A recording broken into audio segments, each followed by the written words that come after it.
The ivory envelope weighed heavily in my grasp, adorned with gilded text that likely cost more than my weekly food expenses.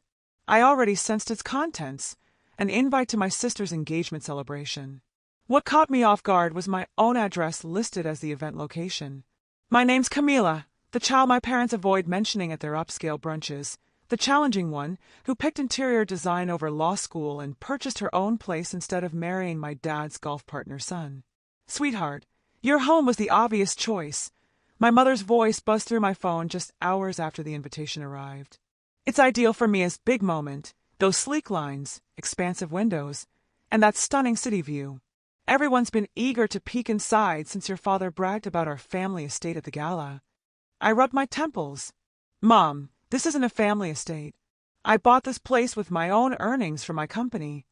Oh, don't start that again, she sighed. We're all one family and family share. You wouldn't want to let Mia down, would you? Her words carried that familiar sting, so practiced it almost made me chuckle almost. When were you going to ask me about this? I kept my tone calm, professional, like I do with tough clients. Ask you, darling? Don't be so theatrical. This is your sister's engagement to Enzo Garrett. His family practically owns half the city's property developments. I wandered to my kitchen, my meticulously crafted kitchen with its marble waterfall counter and brass accents I'd handpicked, and poured a large glass of wine. Put me on the phone. She's busy with the florist, planning the decor for your living space. She's envisioning white roses everywhere. Stunning, right? My living space. My haven. The sanctuary I'd built after years of saving, working, and proving myself, now offered up as a party venue without my approval. Oh, and about your living room, my mother cut in, we'll need you to remove that garish abstract painting, the red one. It won't look good in photos with the roses, and we're considering rearranging your furniture for better flow for the catering team.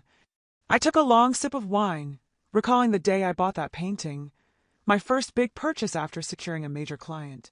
The artist, a local woman who'd escaped a toxic marriage, poured her strength into those bold red strokes, resonating with my own journey of breaking free and carving out my space. I have to go, I said. I've got a client meeting. Perfect. While you're out, I'll send the party planner to measure the space. I gave her the spare key you left for emergencies. My wine glass paused midair.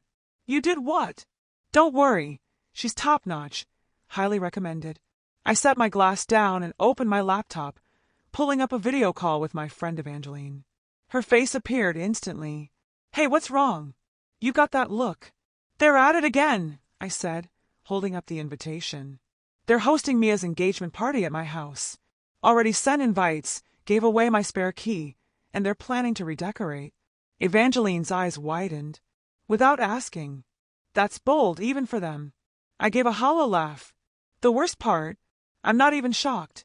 This is their pattern. They take, and act like they're doing me a favor by including me in their perfect family story, as long as I stay silent and comply. Then don't comply this time, Evangeline said simply. I opened my mouth to list all the reasons I couldn't. Too much drama, not worth the fallout, but something stopped me. Maybe it was the invitation glaring at me from my desk, or the memory of every time they'd claimed my space, my achievements, my life as theirs. You know what? I said, an idea forming. Maybe you're right. Maybe it's time to shake things up. I opened a new tab and searched for real estate agents nearby. The next morning, walking through my house felt different. Every room held echoes of unwanted gatherings and cutting remarks no one else noticed. I paused in the dining room, tracing my fingers along the table where my mother had held court last month. Did you hear?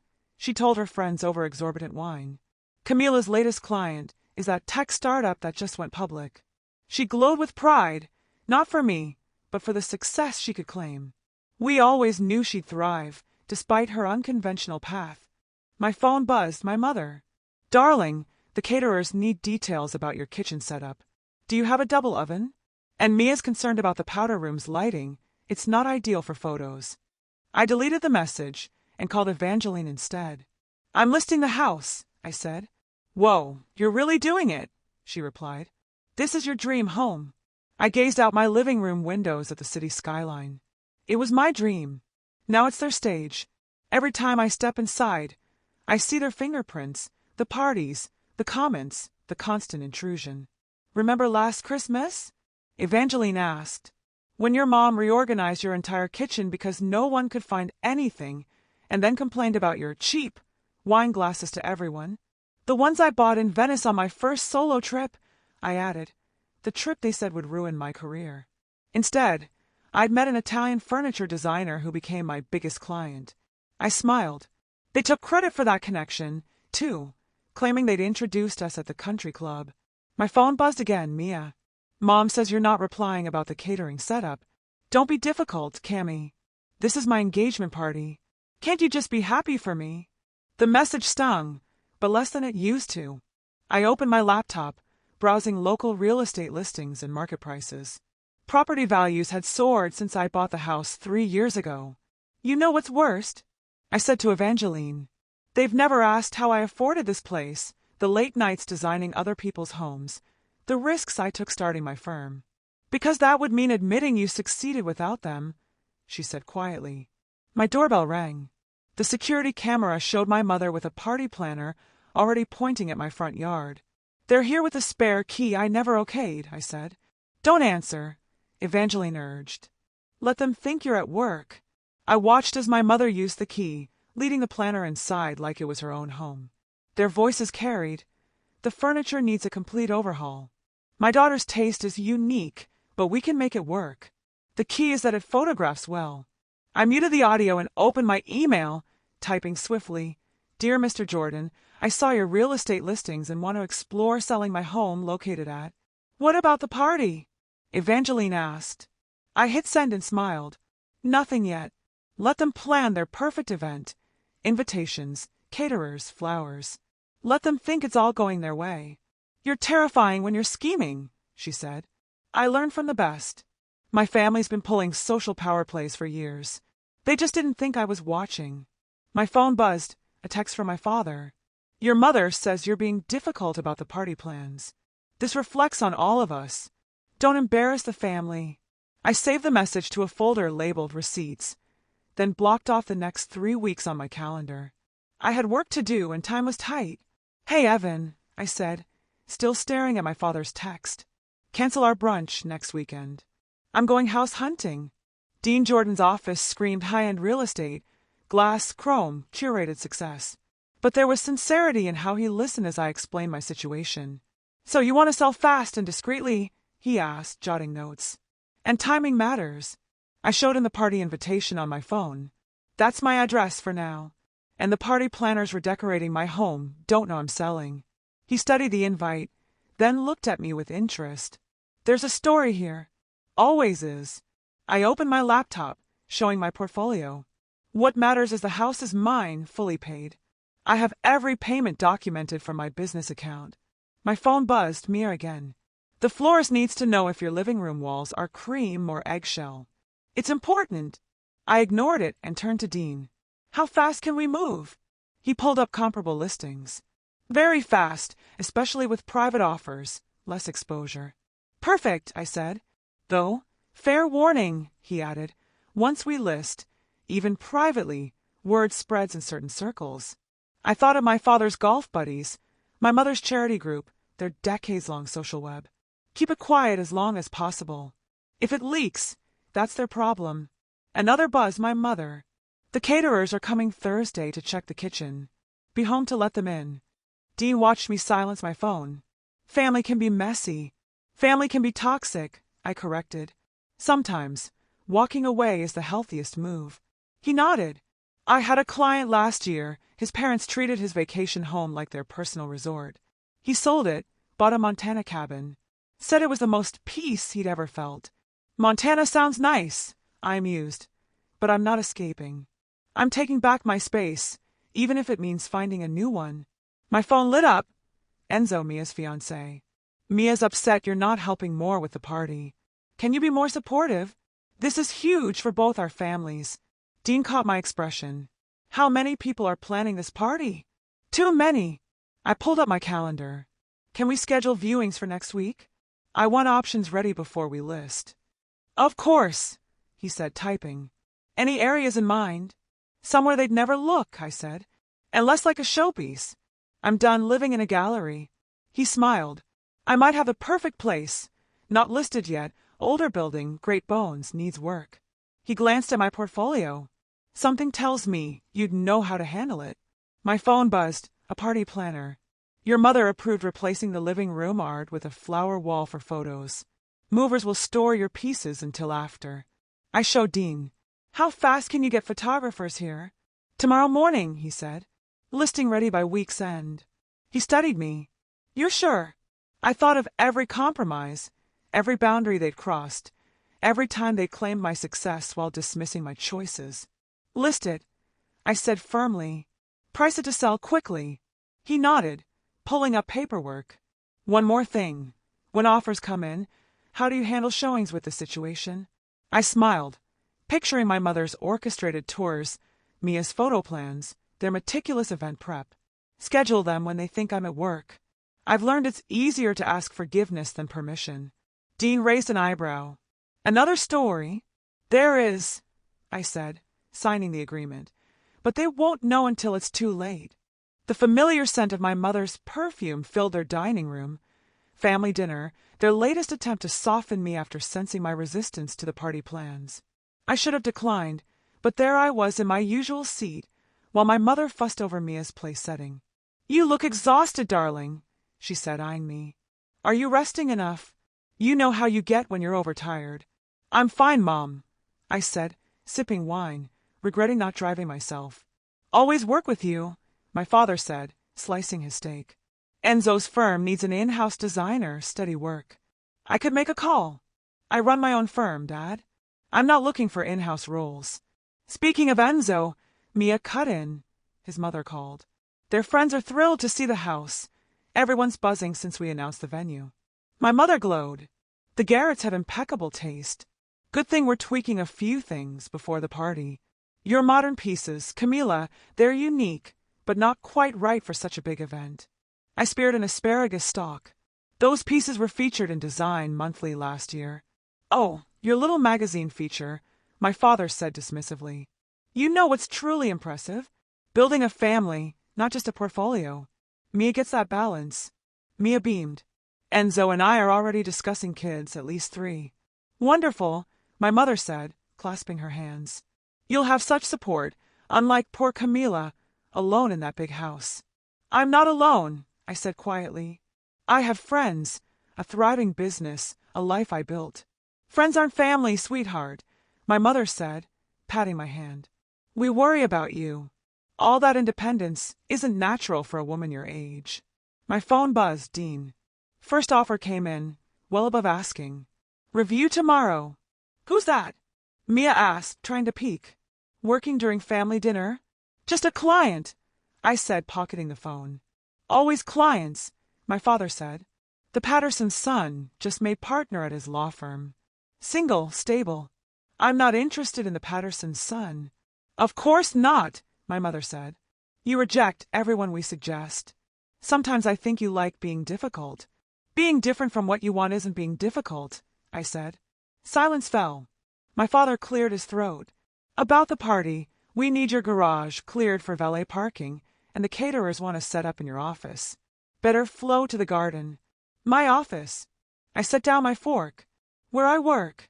Don't be selfish, Cammy, Mia said. This is my engagement party, the biggest day of my life. Well, until the wedding, which we're thinking of holding in your backyard.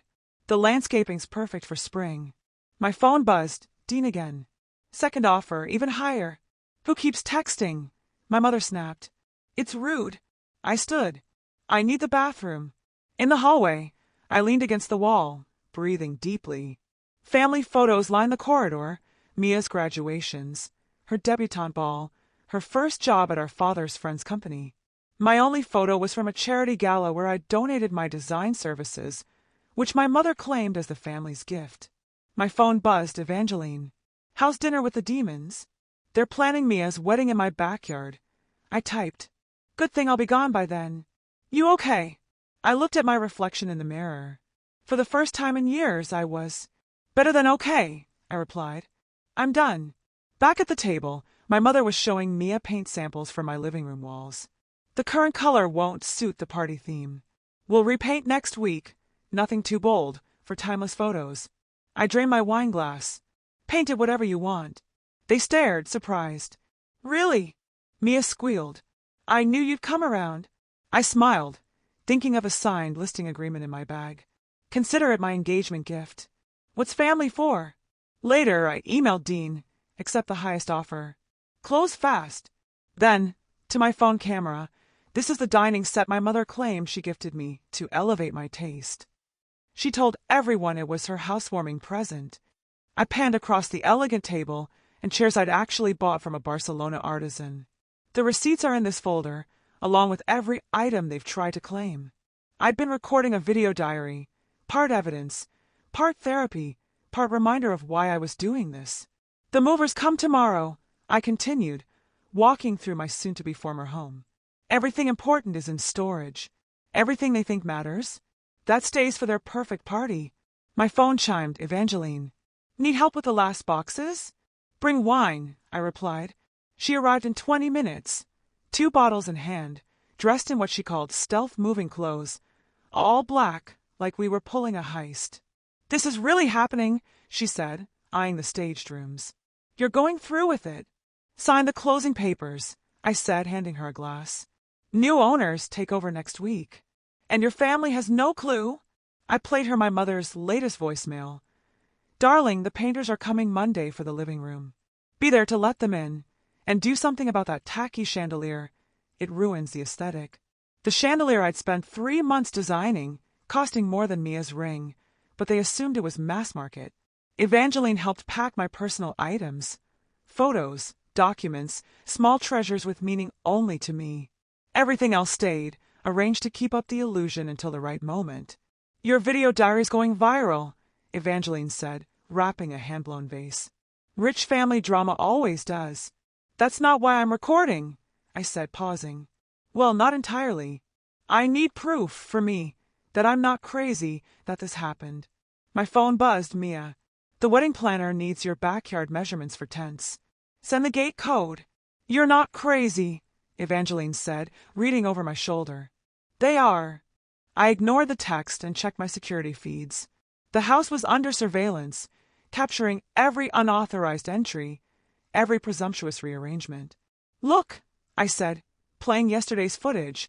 My mother and the planner moving through my home like they owned it, rearranging furniture, critiquing art, planning to fix what made it mine. They spent 3 hours yesterday, I said. This isn't your place anymore, Evangeline said gently. Not really. She was right. Most of my life was in storage across town. The rest would be gone tomorrow. All that remained was the polished shell my family demanded. Proper furniture, suitable decor, approved artwork. My phone chimed, ding. Final walkthrough with new owners tomorrow, 9 a.m. Still keep it quiet. Confirmed. I typed. No signs, no announcements. Another text, my father. The Garretts want a private tour before the party. Your mother's handling it. No need to change your schedule. Of course not, I muttered. Why would I need to be involved in showing my own house? You okay? Evangeline asked. I looked at the empty shelves, the bare walls, the spaces I'd been erasing myself from. Better than okay, I said. I'm free. My phone lit up, a neighbor. Saw a moving truck at your place. Everything okay? I smiled, thinking of the party invitations across the city, bearing my address, the caterers and florists set to arrive in 8 days, my family's meticulous plans. Everything's fine, I texted. Just redecorating. Evangeline raised her glass. To redecorating. I clinked mine against hers, then recorded one last clip for my diary. 8 days until the engagement party of the season. 7 days until the new owners get their keys. Timing is everything. I smiled into the lens. And for once, I'm in control. From a rooftop cafe across town, I watched my security app. Luxury cars lined up outside my former home, now officially sold as of yesterday. It was 3:47 p.m. The party was set for 4 o'clock. They're early, Evangeline said, glancing at my phone. Rich people are never early. They are when they're competing, I replied, zooming in. My mother, in her signature red dress, practiced her hostess smile. The footage showed her reaching for the spare key in the porch planter, the key I'd left after changing the locks. Her smile faded as it didn't work. "Here we go," I murmured, sipping my latte. My phone buzzed. My mother. "Camila, the key's not working." "Where are you?" Then Mia.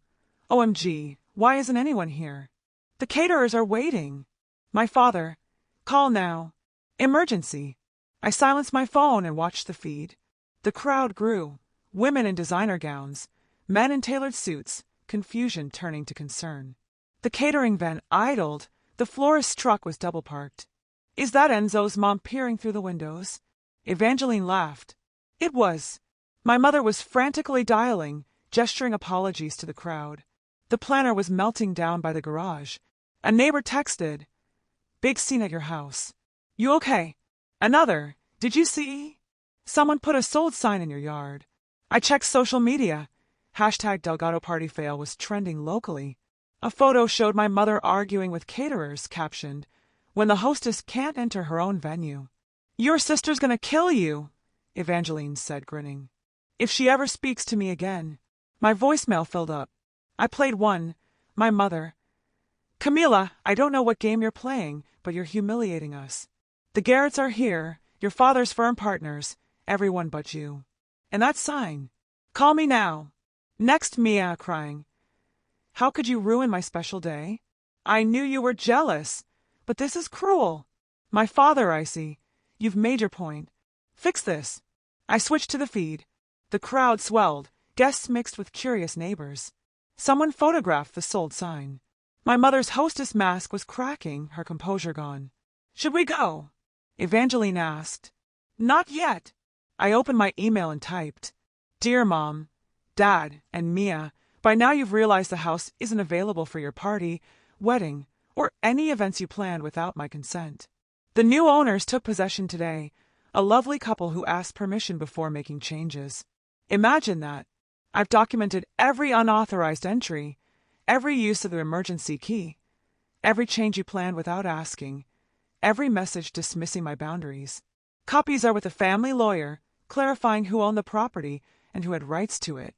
This is my final contribution to the family image you've crafted. You wanted my house. Now everyone sees how that turned out. Don't contact me.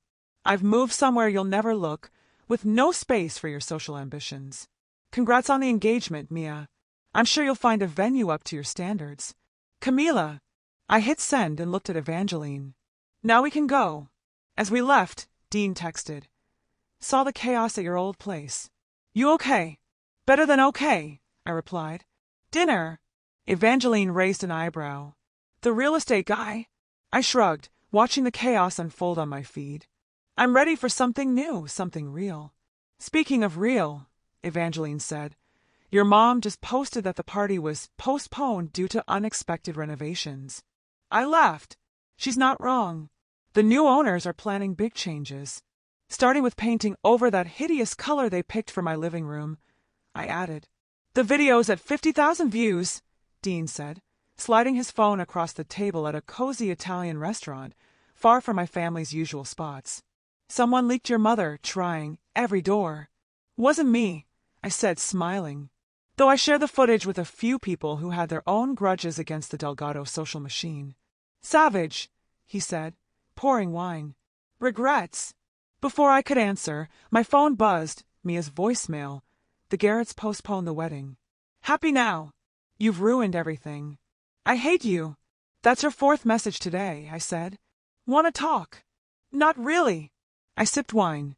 Though my mother posted a long Facebook rant about toxic individualism and the decline of family values. "Subtle," Dean said. I showed him the post. "I'm suffering from unresolved emotional issues, and they're praying for my healing journey." He winced. "They're doubling down. It's their thing. They're never wrong. I'm just unstable, difficult, ungrateful." I stabbed my pasta. For a moment, reading that, I wondered if I was the problem, if I overreacted. "Hey," Dean said, covering my hand. "They invaded your home repeatedly, without permission, then gaslit you. That's not overreacting. That's having boundaries." My phone buzzed, my father's lawyer. "Unless you publicly take responsibility for the party incident, you'll be cut from family accounts and trusts." I showed Dean. Joke's on them. I removed myself from those accounts years ago. They never checked. Smart, he said. They used money like a leash. Another buzz, Evangeline. You're trending. Video hit the rich people drama subreddit. Team Camila's winning the comments. She attached a top comment. Imagine taking over someone's house for a party without asking, then acting shocked when it backfires. Rich people are wild. In all my years selling homes, Dean said, I've never seen a sale used as revenge. Usually it's just divorces or downsizing. It wasn't just revenge, I said. It was liberation. Every invasion, every dismissal, every time they used my home as their venue, they said, you don't matter. Now they know I do. My phone lit up, my mother. Since you insist on this childish stance, you're no longer part of this family.